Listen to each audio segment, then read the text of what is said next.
what we call as history, we can say the first wave of colonization came with the pagan Greeks represented by Alexander.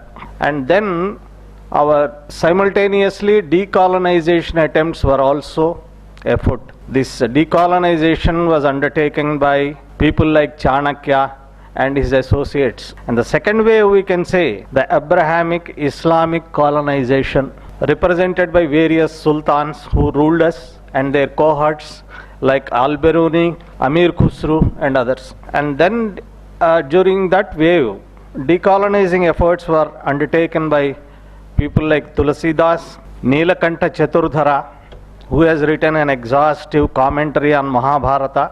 In order to update it, to present it to, he wrote it in some time during 18th century. And the third wave, of which it comes to our present times, is Abrahamic Christian colonization, represented by William Carey, William Jones, James Mill and T.B. Macaulay.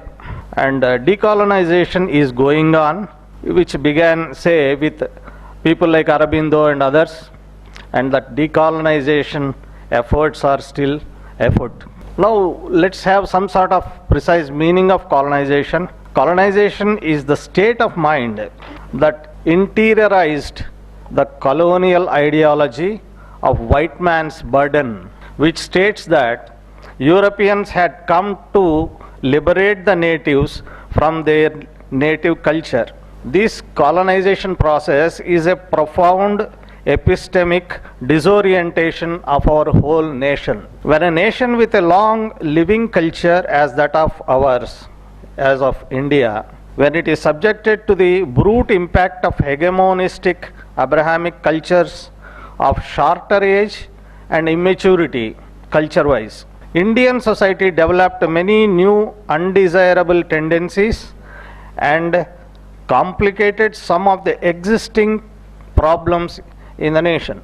The totality of these undesirable tendencies may be termed as colonization. One can observe the symptoms of colonization expressed in the speeches and behavior of our people, and also in the character and policies pursued by both private and governmental institutions.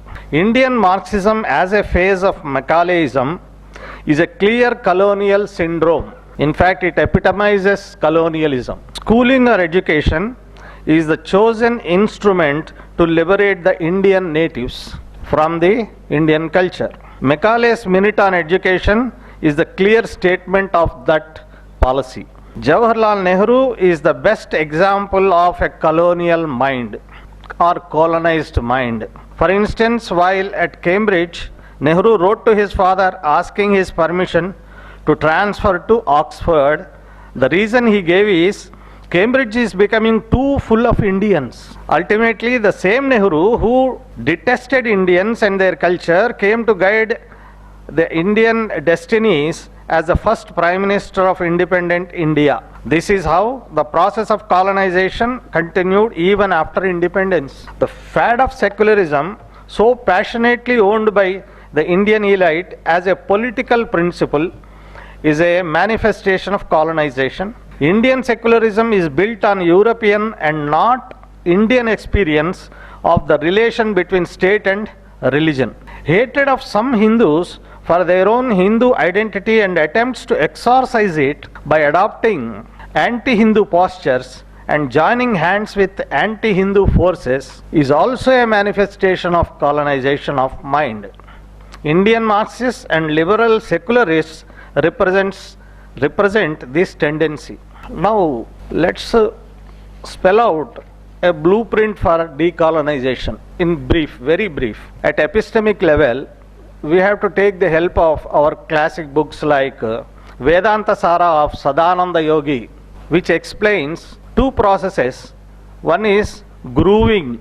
This is called, in classical terms, this is adhyaropa. And another, the reverse process is degrooving.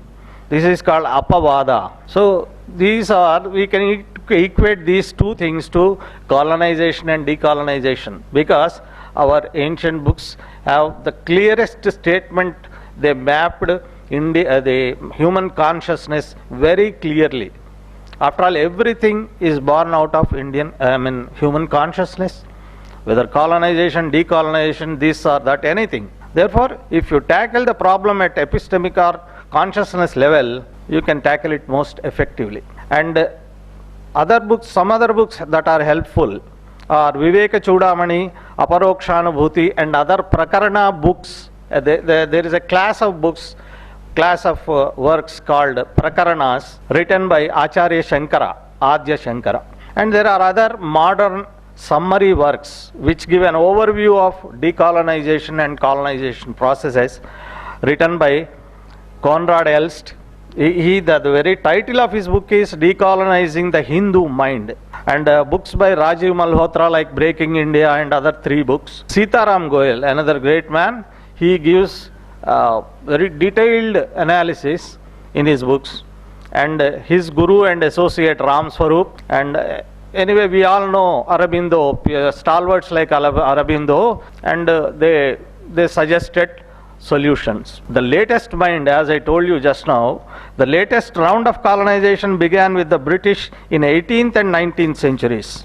So, the decolonizing process should also begin from that time. We should thoroughly investigate the Indian society of 18th and 19th centuries and take remedial steps, because this is a civilizational problem.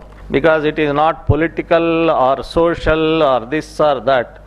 It is a totality. All these things, where they are born in our civilization, it is a clash between 2 civilizations that gave rise to the waste product called colonization. So some focal issues were chosen by the colonizers to defame Indian civilization, to drive Indians onto defensive, and finally make them detest their own civilization and veer towards the colonizers' viewpoint. Some such issues are the sati. Issue of sati was blown out of proportion, and it was used as a stick to beat the Indians, Hindus. And actually there is much to say about sati.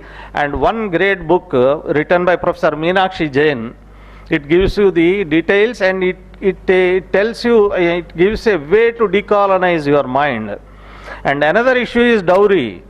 This dowry issue was given as it was painted as a blot on the Hindu society, whereas it was actually created by the British administrators. How it was done was dealt with by Professor Veena Oldenburg in her book Dowry Deaths. And another great issue is, burning issue is caste. The caste as we know it today is manufactured, I repeat my word, manufactured by the British administrators and politicians to further their imperialist ends.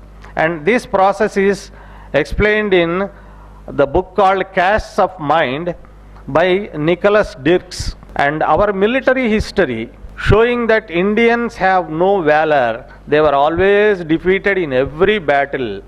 This kind of military history was written by Colonel G.B. Mallison. And this kind of colonization was reversed or rebutted by, I'll give you one book for example, one book called Tatya Tope's Operation Red Lotus. Tatya Tope's Operation Red Lotus, written by Parag Tope, a person who belongs to Tatya Tope's family. And in economics, William Wilberforce and others, many others, have tarnished Indian economy, Indian trade, Indian everything that belongs to India, and built up their case that without the help of British, India cannot survive. It has no economic base, trade base or anything.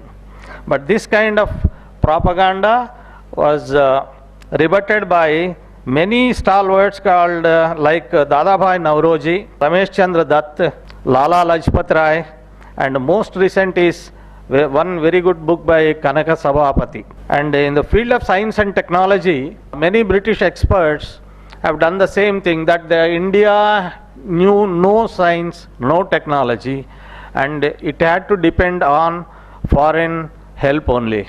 And this kind of thing is ably refuted by the vast research of Dharampalji and Professor N.G. Gopalakrishnan, C.K. Raju. C.K. Raju, in fact, he proves how calculus was stolen from India by Jesuits and smuggled to Europe. Calculus was born in India, and in 16th century it was smuggled to Europe, which was utilized by people like Newton and others. And this may sound very outrageous to our ears, but if you go through, there is a very good blog of C.K. Raju, Professor C.K. Raju, who is a professor in Malaysia, computer science and mathematics.